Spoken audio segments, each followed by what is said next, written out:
Hello friends, मैं रणवीर सिंह।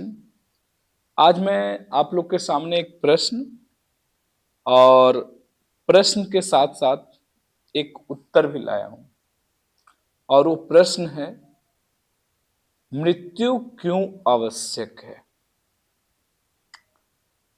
हम लोग जानते हैं हर कोई मृत्यु से डरता है, लेकिन जन्म और मृत्यु सृष्टि के नियम है। यह ब्रह्मांड के संतुलन के लिए आवश्यक है।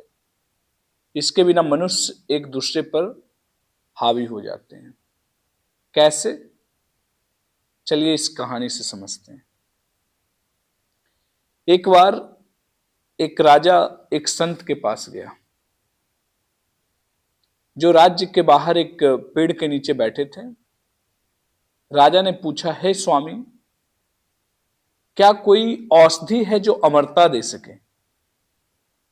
कृपया आप मुझे बताएं।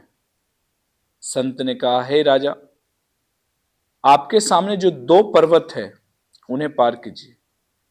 वहां एक झील मिलेगी, उसका पानी पीने से आप अमर हो जाएंगे। राजा ने पर्वत पार कर झील पाई। जैसे वह पानी पीने को झुके, उन्होंने कराहने की आवाज सुनी।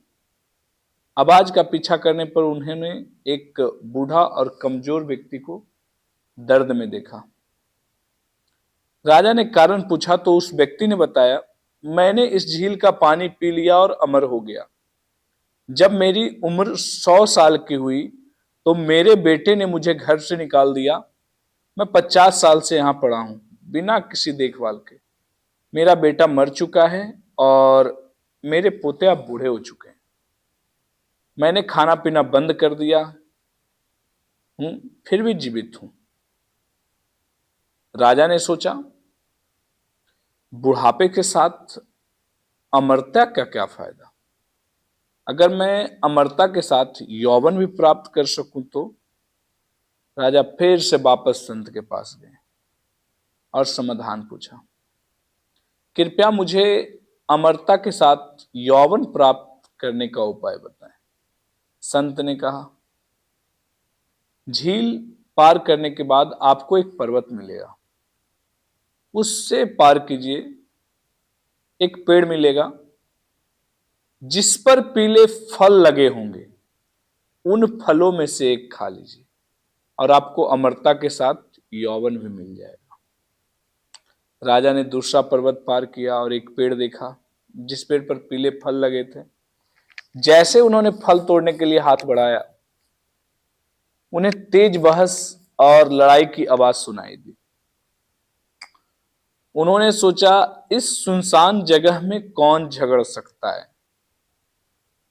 राजा ने 4 जवान आदमियों को ऊंची आवाज में झगड़ते देखा।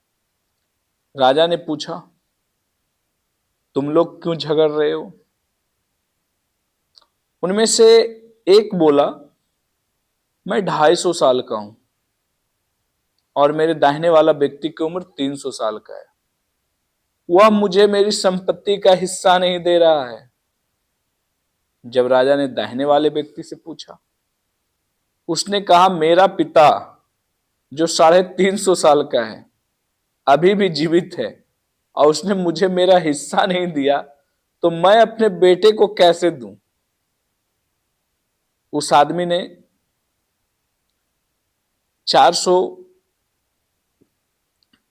400 साल के पिता की ओर इशारा किया, जिन्होंने भी वही शिकायत की।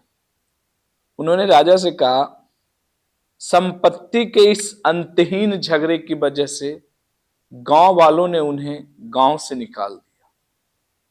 राजा हैरान होकर संत के पास लौटे और बोले, धन्यवाद, आपने मुझे मृत्यु का महत्व समझाया। संत ने कहा, मृत्यु के कारण ही इस संसार में प्रेम है। मृत्यु के बारे में चिंता करने के बजाय हर दिन और हर पल को खुशी से जिए, खुद को बदलें तो दुनिया बदल जाएगी। ओके।